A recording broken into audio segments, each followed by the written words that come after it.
Сегодня у нас на повестке нашей встречи ряд ключевых направлений по реализации важнейших задач, способствующих, еще раз повторюсь, и социальному, и экономическому развитию нашей страны, в числе которых, естественно, предстоит рассмотреть и меры по реализации госпрограммы 2630, новые подходы к оказанию мер государственной поддержки предпринимательству, субъектам предпринимательства, инвестиционная программа, программа льготного кредитования, поддержка работников социальной сферы, и многие другие, безусловно, аспекты.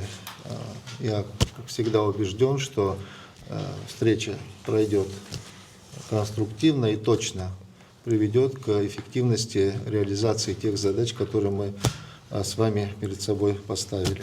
Не один подход делали в режиме, может быть, дистанционном к рассмотрению тех или иных вопросов, и с точки зрения каких-то оставшихся нестыковок, собственно, наверное, сегодня мы как раз их должны снять. И тут целевая задача, чтобы нам уже на начало февраля согласовать все позиции, с учетом сегодняшнего обсуждения, это и решение межправкомиссии, и инвестиционную программу, все утвердить, чтобы мы могли оперативно уже начинать эти направления реализовывать. В том числе и хотелось бы, чтобы были у нас согласованы все формы поддержки МСП, которые мы так или иначе тоже обсуждали и нашли потом новую форму поддержки, которая связана с глэмпингами.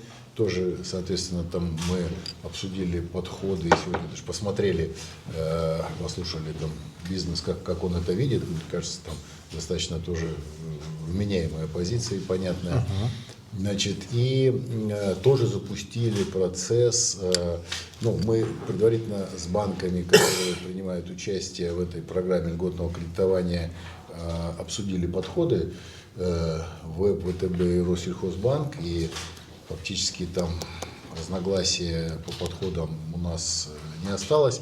Вашу позицию тоже, которые были направлены, мы тоже, в принципе, согласились с вашей стороны нормативно тоже обставить в плане субсидирования процентной ставки, чтобы мы могли вы могли бы начать отбор вместе с банками проектов, которые не откладывали бы какой-то долгий ящик, поэтому все нормативное решение всех порядков,